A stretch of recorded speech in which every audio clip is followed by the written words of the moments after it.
and to reinforce this wisdom of emptiness. The wisdom of emptiness alone is the path to freedom. Okay, now,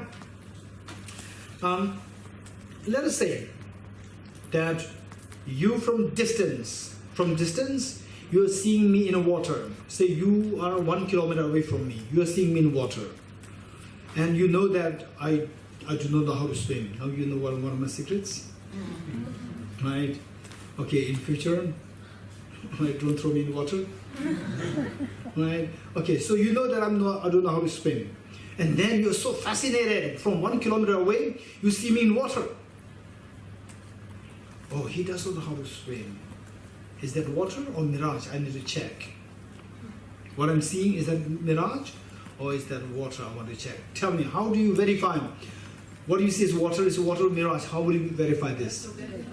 Huh? Get closer. Yes. You come closer. Closer where? Closer? Huh? Closer towards where I am. You getting it? You come closer towards where I am, and if you see that it's so dry, nothing's really there, what will you conclude? What I earlier saw as water was mirage. You getting it? What I earlier saw as water was not real water, empty of being real water. You getting it? Okay. Now, look at this flower. Tell me, very honestly, tell me, how does this flower appear to you? As objectively real or as subjectively real? Huh? Objectively real. Okay. How many of you are hearing about emptiness for the first time in your life? Emptiness. What is emptiness? Raise hands.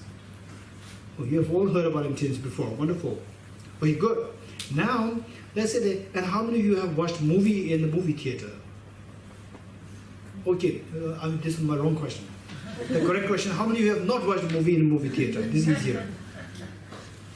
Okay, which means if you have not raised your hands, which means you have all watched movie in a movie theater. Okay, tell me, you're watching a movie here on the movie screen.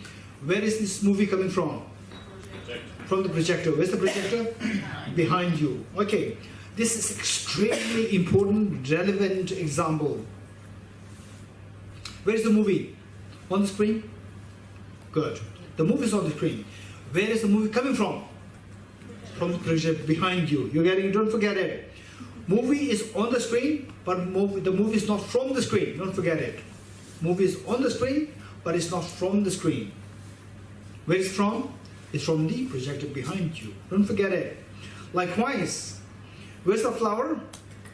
Where's the flower? Flower is on the object. Flower is on the object. Where's the flower from? It's from the subject. The flower is on the object, but not from the object. It's from the subject. Right? How do we know this? Okay. Do you know that it's on the object? It's on the object. Where is it from? It's from the subject. And how do we know this? Not everybody will see it as a flower. Okay. So, A little child. okay. Don't give the answer for the time being. What is my question? How do we know what? It's from the subject. It's from the subject. Okay, don't forget it. Don't forget this question. The flower is on the object, but it's not from the object. It's from the subject. And how do we know this? Don't forget what Nagarjuna said. If the mirage were to be water, why not those close by the mirage see water? Don't forget it. What we have learned already. If you see that I'm in water, and you want to evaluate that, what are you seeing is water? What are you seeing is water or mirage? How do you do? You come closer towards from where the water is seen. Right? Coming closer, if the water is missing, then you conclude that what you earlier saw as water was empty of being water, and instead it is a mirage. Likewise, if this flower does exist objectively,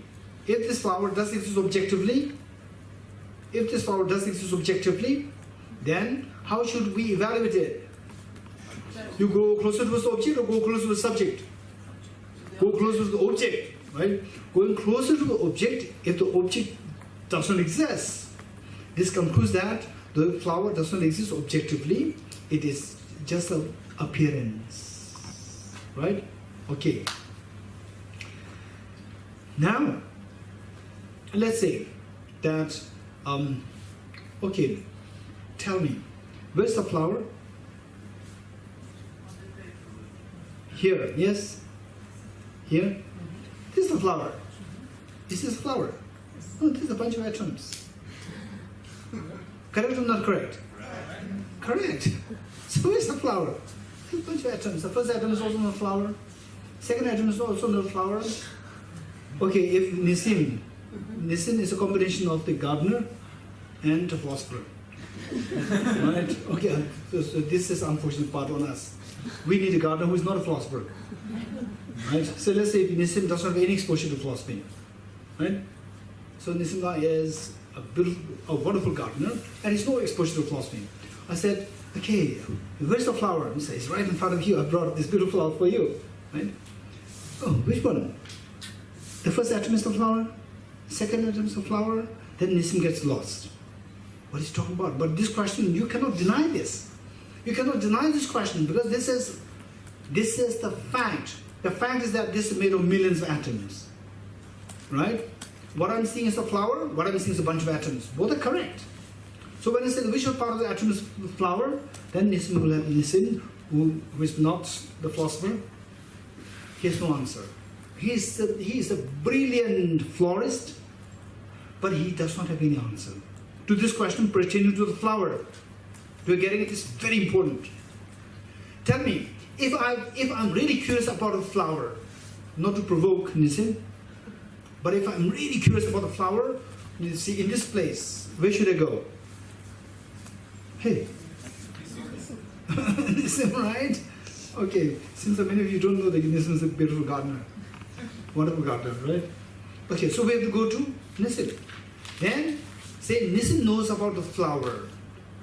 About the flower, about the conventions of the flower, what the flower is all about, Nissim knows so well. So we have to turn towards him. And if we turn towards him and he'll get lost, which means that what we're talking about is not within the domain of the florist conversation. Conversation of the florist. You getting it?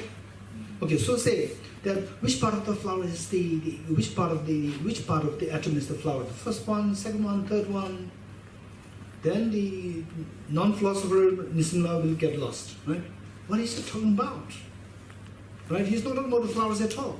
Okay, which means that you have crossed the border of the conventions of the flower. You getting it? You cross the border of the conventions. You're not talking about the conventions of the flower anymore. So where's the petal? Where's the anther? Where's the stamen? Where the pollens? Where the pollens in the petals or inside? If these are the questions I ask, Nissim has good answers, right? Whereas if I ask which part of the atom is the flower, then Nissim will have no answer. So which means that say the questions. There are two questions. Inquiry that I come up with. Inquiry questions that I come up with. There are two questions. One question which the expert florist, which expert gardener knows.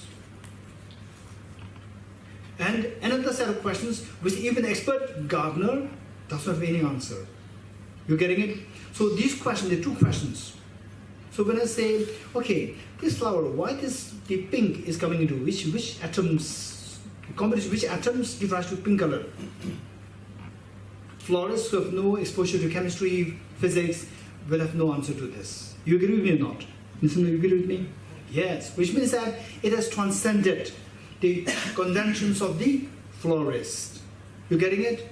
Okay, so those questions which remain within the domain of the conventions of florists, meaning the florist can easily give answers, these analyses are known as conventional analysis. So with the flower, there are two analyses. One analysis which the florist will agree with. These are known as the conventional analysis of the flower. One analysis, the analysis is correct, but the florist cannot give answers. These are known as the ultimate analysis. There are two analyses. Okay, I'll give you some examples. Right? Okay.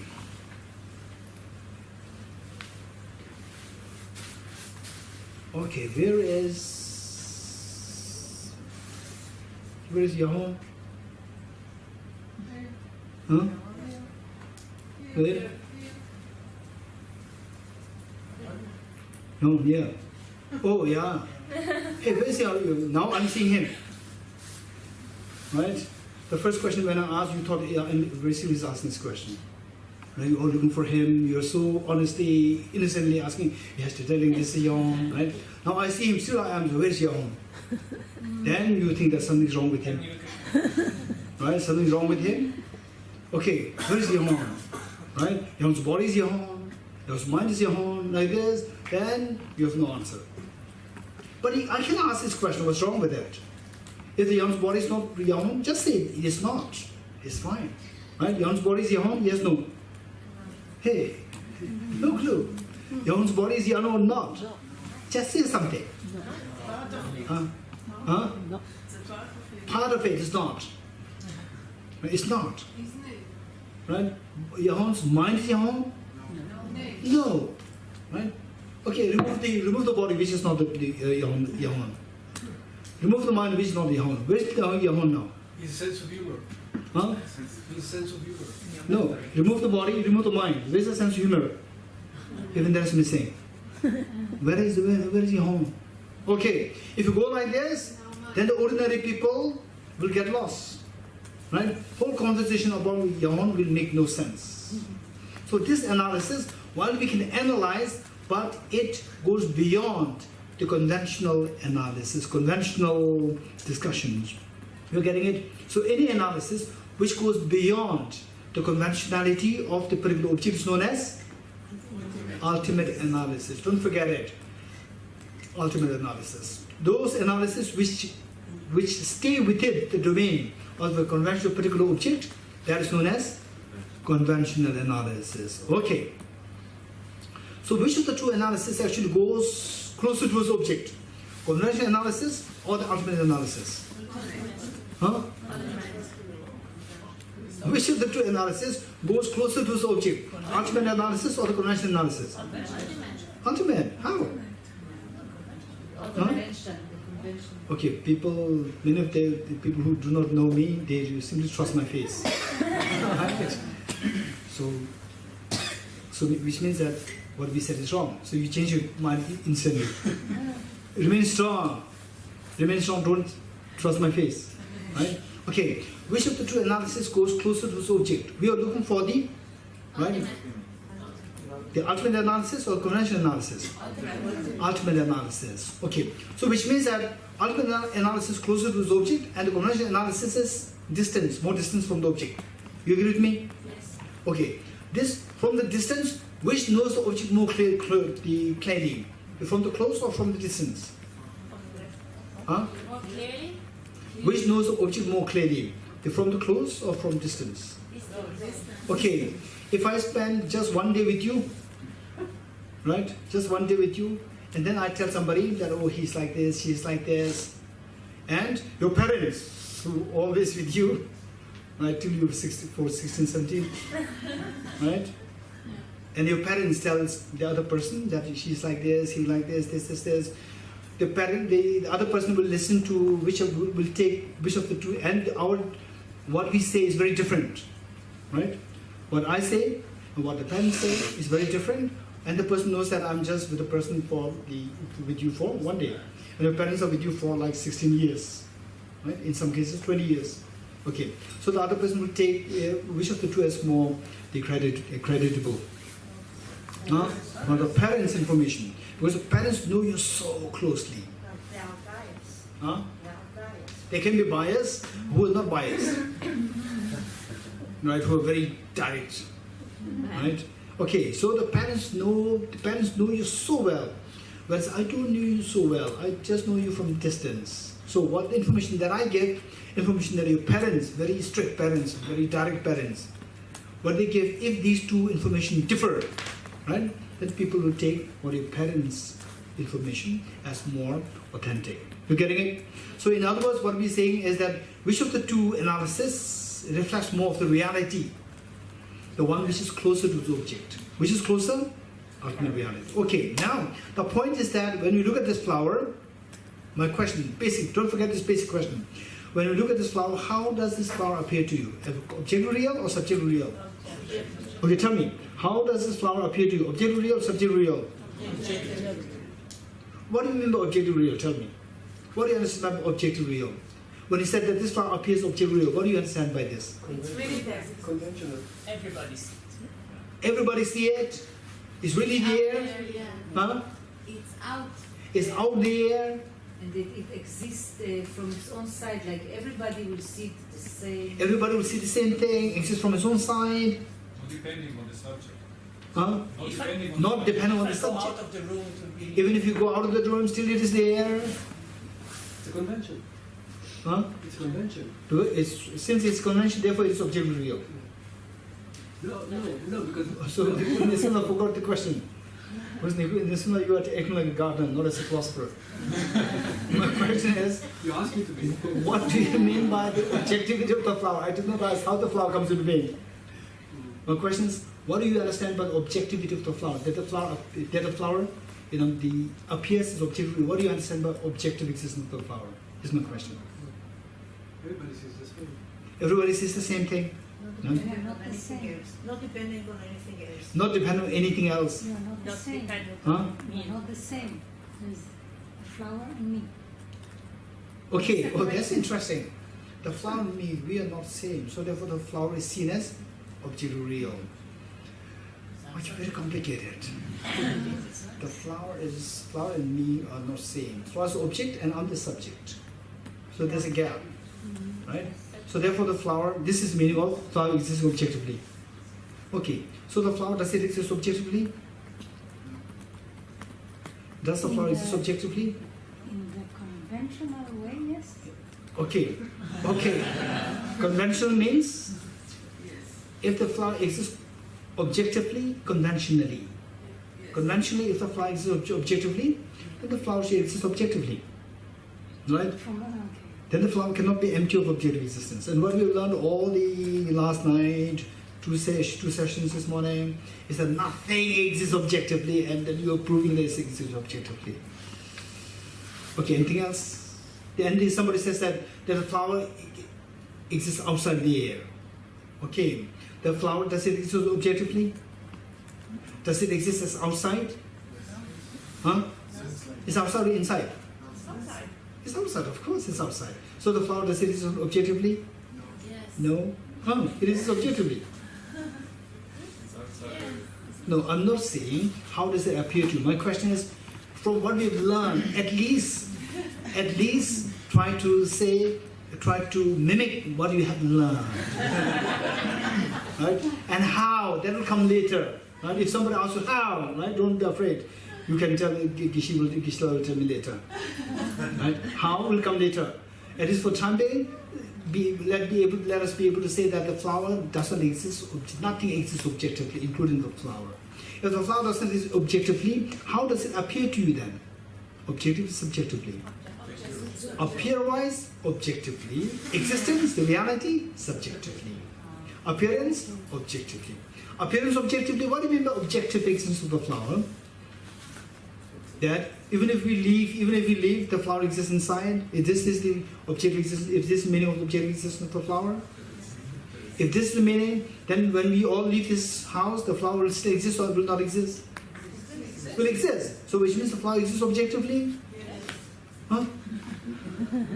Hey, we said that the flower, nothing exists objectively. And after all this effort, you are saying, yes, it exists objectively. Okay, please don't say this. For the time being, please don't say that it exists objectively. My question to you is, I'm not asking how it doesn't exist objectively. This come later. Right? My question is, be courageous enough to say that the flower doesn't exist objectively. It is empty of objective existence, and yet you should explain what does it mean by objective existence. Existing as it appears. Existing as it appears. How does it appear? Flower. As a flower. So the flower, is it a flower or not? If it is a flower, it should be objective existence then. If it's not, then if this is meaning, then the flower should not be a flower. Like a pink flower. Huh? Like a pink flower. Is it a pink flower or not? It appears It like appears pink. It's a pink flower, right? Hey, if you don't believe in that, we can ask Nisima. We can depend. I think. No. Is it pink flower or not? A pink flower. Well, God has decided. But this is the conventional analysis. Of course, this is what we're asking. We're asking, right? Okay. So the point is that many of you have already answered. Answer was that this flower existing independent from mind. Mind is the subject. Object means independent from mind. If the flower exists from the object, it should be independent from mind. The mind should have no role to play. You getting it? Okay. Now, Leora, you have some point? Okay. Now the question is, how can we say that the flower doesn't exist objectively? The next question, right? This is where we are struggling. What's the question? How do we know that the flower doesn't exist objectively? Okay.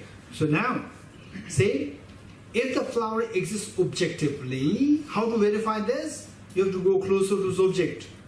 Yeah. You have to go closer to this object. If the mirage were to be water, how do we evaluate whether what you are seeing is water or mirage?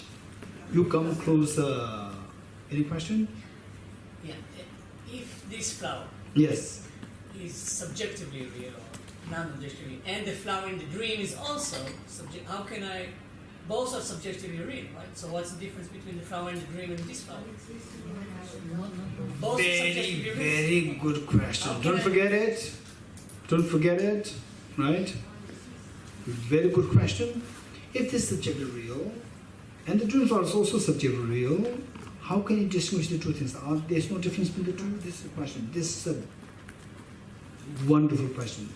Don't forget it.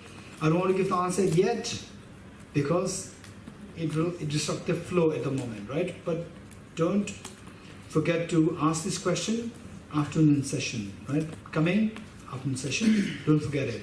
But you follow the question? This question is very good. If this flower that we are seeing and the dream flower which we are not seeing, which is purely from your mind, if both are coming from a mind, then what's the difference? Right? This flower is also coming subjectively real, coming from a mind, and the dream flower is also subjectively real, coming from a mind. What's the difference between these two? Right? Okay, if I go too much into this, first let me at least finish this. The flow is there, right? Okay, so what's the question?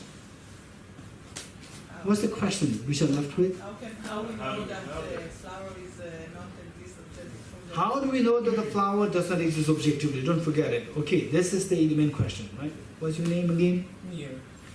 Near, far and near. Okay, thank you. So Nia should remind me your question, right, this afternoon. Okay, how do we know that the flower doesn't exist objectively? Once you know this, then we should be able to apply this to yourself and even to the feelings, unpleasant feelings, very painful feelings, happy feelings, not only the unpleasant feelings, because happy feelings are the ones which are also the dictate of our ignorance, right? Even the happy feelings is also because of dictate of ignorance. So, therefore, it is a form of suffering. So now, how to see that the flower is objectively real? How to see how do we see that the flower does not exist objectively? This is the question, right? So don't forget, objectively means you have to go close to the object. Subjectively means you have to go closer to the subject. If you see that, if it's seen as objectively real, and if it's not real, how to evaluate this? Go close to the object and see whether it exists or not. Going closer to the object, if the object disappears, which means it is not from the object. You getting it? Okay. Now this is very important. Okay. Group A and Group B. Group A and Group B. Right? Okay. Okay.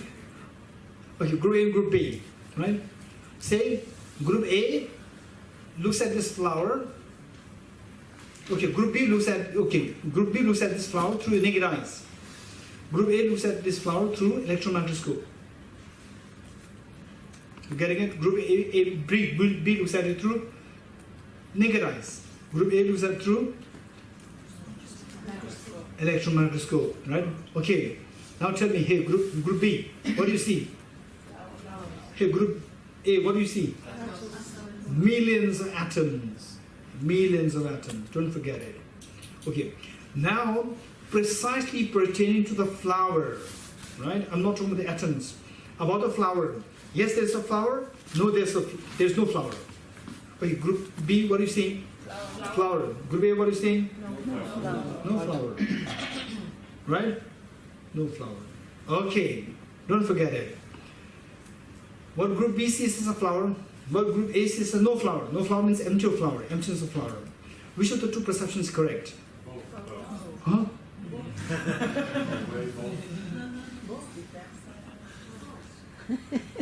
Which of the two perceptions is correct? There. It's Huh? two levels. Their perception is correct, yours one is wrong. This is not a flower. This is a flower or not? Hey, group B. Flower. Yes, it's a flower. It's right. It's right. Don't be afraid. Hey, group B, group A. What do you see?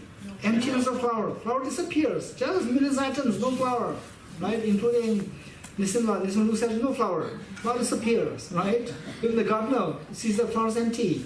Okay, tell me, your perception is it correct or not? Huh? Is it made of millions of atoms or not? Yes, of course. So in this experience, from your perception, right, the flower disappears.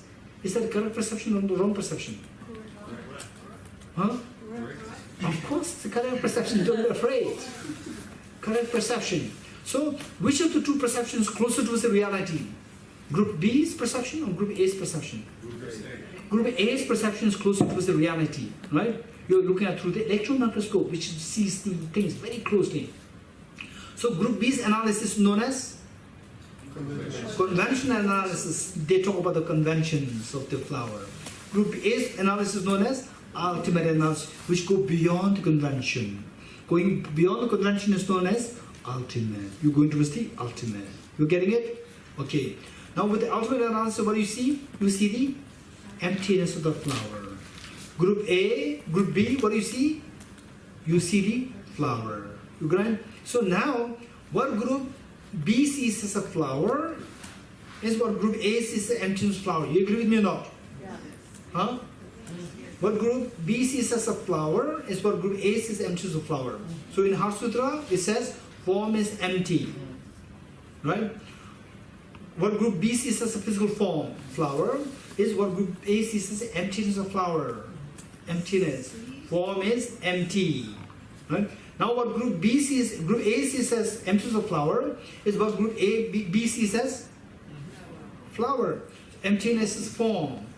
You're getting it? Are these two the same object, two different objects? Same object. So what Group B sees as flower is not different from what Group A sees as emptiness of flower. What Group A sees as emptiness of flower is not different from what Group B sees as the flower. You getting it? So the form is not different from emptiness. Emptiness is not different from the form. You getting it? Okay, 3 hands are coming from the ultimate analysis. Yes, here. If the emptiness of flower, we can't experience the emptiness of flower without the experience of flower. Or like, is the emptiness? Okay. So would you hold this question? Would you hold this question? Okay. For the time being, as long as you could follow what I'm saying, this is good enough, right? The question that you might have, keep it with you, and if possible, bring it to group discussion. And if you're not satisfied, bring it to me. You getting it? Okay. Otherwise, we cannot have the flow. You're getting it? Okay. The ultimate flow. Okay. The next question over there. You ask us as a group what we see, but regarding the knowledge that they saw a flower. But if you give me this thing to my electron microscope, I can say it's an emptiness of a tree or of a table or of what. Very good question. Your name? Adriana. Adriana. If Adriana listened to my question so well, then you will feel compassionate towards me. Right from the beginning, I already said, pertaining to the flower. Yes flower, no flower. This is what I asked. You're getting, otherwise you can see so many things.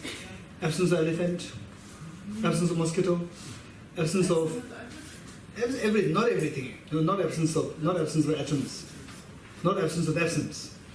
No. Right? Not everything. Right? So therefore I said, they say pertaining to flower. Yes flower, no flower. Right? To that, you give the answer, no flower. That's good enough. Okay. And the third